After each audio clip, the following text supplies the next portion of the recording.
Mind Parachutes. À chaque idée, des nouveaux horizons. Comment penser en grand de Martin Meadows. Qu'est-ce qui sépare ceux qui se satisfont des résultats modestes de ceux qui pensent en grand? Qu'est-ce qui pousse certaines personnes à optimiser et maximiser chaque aspect de leur vie alors que d'autres se contentent de comme elles sont? Martin Meadows, auteur du livre Comment penser en grand, a étudié l'état d'esprit de ceux qui ont obtenu des résultats extraordinaires dans leur vie et souhaite nous montrer comment trouver la motivation de devenir la meilleure version de nous-mêmes et de toujours viser plus haut. À la base du désir de penser en grand, il y a l'ambition. L'ambition de s'améliorer jour après jour, l'ambition d'obtenir des résultats significatifs dans sa vie. Il est tout à fait légitime de ne pas avoir de l'ambition, de se contenter de ce que l'on a. L'inconvénient de cette posture est de ne pas réussir à profiter d'un moteur très puissant qui soutient nos actions. Une modélisation très connue des besoins de l'être humain est la pyramide de Maslow. À la base de la pyramide, nous retrouvons les besoins physiologiques: se nourrir, avoir un abri, se reproduire. Au deuxième niveau, nous retrouvons les besoins de sécurité, notre santé et notre bien-être, notre sécurité personnelle et financière. Ensuite, nous retrouvons les besoins d'appartenance et d'amour, la famille, les amis, la vie de couple. Au quatrième niveau, nous avons les besoins d'estime, confiance et respect de soi, reconnaissance et appréciation des autres. Et pour terminer, au cinquième et dernier niveau, nous retrouvons les besoins d'accomplissement de soi, comme atteindre son plein potentiel et porter sa contribution. D'après ces modèles, avant de ressentir les besoins d'un niveau donné, et avant de nous préoccuper de les satisfaire, nous devons d'abord avoir réussi à satisfaire les besoins des niveaux inférieurs. Si vous aimeriez accomplir de grandes choses, un besoin qui se trouve au dernier niveau, mais vous n'arrivez pas à rester motivé, il est possible que vous n'avez pas encore satisfait complètement les niveaux inférieurs. En particulier, des besoins qui peuvent représenter un blocage sont les besoins d'appartenance et d'estime. Une estime de soi faible, les sentiments que l'on est moins bien que les autres, est un frein énorme pour accomplir de grandes choses. Il est d'abord essentiel de travailler sur l'estime de soi, sur la conviction de sa propre valeur, avant d'entreprendre des projets très ambitieux. Si c'est votre cas, je vous conseille de regarder les vidéos que j'ai réalisées au propos du livre Confiance illimitée de Frank Nicolas, qui vous permettront de consolider et renforcer votre confiance en vous. Afin de pouvoir vraiment penser en grand, il faut bien connaître quoi, ou encore mieux, qui nous motive. La plupart des gens sont motivés par des facteurs externes, comme l'argent ou la reconnaissance des autres. Malgré l'idée que nous pouvons en avoir, ces facteurs, dits extrinsèques, sont peu puissants pour motiver nos actions dans la durée. Plusieurs études scientifiques montrent que des motivateurs internes ou intrinsèques, comme l'intérêt et la passion pour un sujet et l'envie de dépasser un challenge, sont 3 fois plus puissants que les facteurs externes et portent à une bien meilleure performance. Un élément encore plus puissant qu'un pourquoi intrinsèque derrière nos rêves est un pour qui. Savoir que nous souhaitons atteindre un grand objectif pour une autre personne que nous-mêmes, par exemple nos partenaires, nos enfants ou la communauté à laquelle nous appartenons, nous pousse davantage que des motivateurs internes. Garder régulièrement à l'esprit ce que nous souhaitons atteindre est une manière très efficace pour garder la motivation dans la durée. Mettez votre vision à l'écrit de manière la plus détaillée possible et réalisez-la régulièrement, chaque matin après le réveil, par exemple. Ensuite, concrétisez cette vision dans les actes de votre journée. Quelles actions pouvez-vous réaliser aujourd'hui pour vous rapprocher de vos objectifs? Construisez votre vision, réalisez-la chaque matin et faites des actions en conséquence. Simple, n'est-ce pas? Malheureusement, ce n'est pas le cas. Des mécanismes automatiques tout à fait naturels rentrent en jeu et compliquent les choses. Le psychiatre Steve Peters modélise notre cerveau en 3 parties.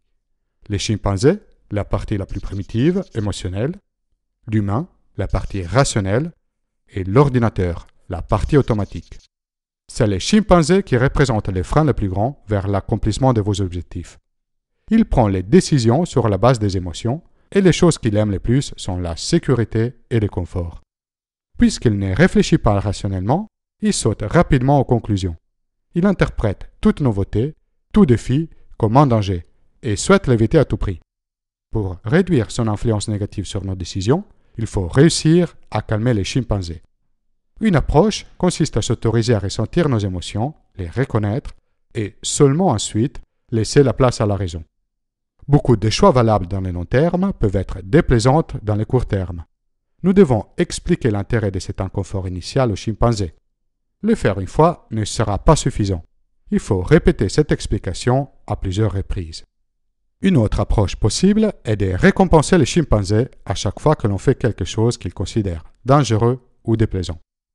L'autre partie du cerveau qui échappe au contrôle direct de l'humain est l'ordinateur, responsable des comportements automatiques inconscients.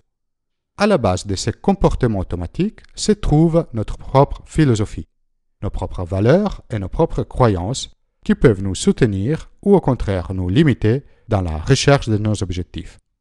L'humain peut seulement influencer les décisions de l'ordinateur. Cela est possible en modifiant nos croyances et nos valeurs. Un auteur qui explique très bien comment faire est Tony Robbins. Je vous conseille de regarder la vidéo dédiée au livre de la part d'un ami qui traite de ce sujet. Et pour terminer, afin de pouvoir atteindre de grands objectifs, il faut apprendre à maîtriser l'art de la concentration et à laisser de côté tout ce qui n'est pas essentiel. Une approche très efficace est d'adopter une paresse stratégique. Même si aujourd'hui, être très occupé est valorisé, nous devons penser résultat plus qu'activité. Il faut apprendre à dissocier l'effort de la récompense. Une fois que nous connaissons les résultats recherchés, nous pouvons penser à comment les atteindre avec l'effort minimum. Pour bien appliquer cette paresse stratégique, pour pouvoir identifier ce qui est vraiment essentiel, nous avons besoin d'espace pour penser, de temps pour regarder et écouter, de nous donner la possibilité de jouer, nous reposer. Prenez l'habitude de passer régulièrement du temps en plein air, idéalement au milieu de la nature et en solitude. Cette habitude vous permettra de vous focaliser sur votre vision d'ensemble et de laisser de côté les nombreux détails qui finalement n'ont aucune importance. Pour une efficacité optimale, vous devez soutenir votre action avec une confiance solide dans vos capacités. Vous pouvez alimenter votre efficacité en 3 étapes successives. Tout d'abord, prenez l'habitude d'atteindre régulièrement de petites victoires et de persévérer face aux difficultés. Ensuite, repérez des modèles de personnes à succès autour de vous et essayez de reproduire leur comportement. Et pour terminer, continuez à alimenter vos bagages de réussite. Vos performances passées vont alimenter votre confiance à dépasser vos nouveaux défis. Toutes les personnes à succès ont commencé par des petites choses et ont graduellement transformé ces petites choses dans des résultats de plus en plus ambitieux. Ayez la patience de construire votre expérience avec le temps. Et avec elle, votre capacité à adresser des enjeux à chaque fois plus grands. Si vous arrivez à associer cette patience de cumuler des résultats de l'expérience avec un sentiment d'urgence qui vous pousse à prendre de l'action de manière très régulière et fréquente, vous serez surpris vous-même de votre capacité à atteindre des objectifs qui au départ peuvent vous paraître impossibles.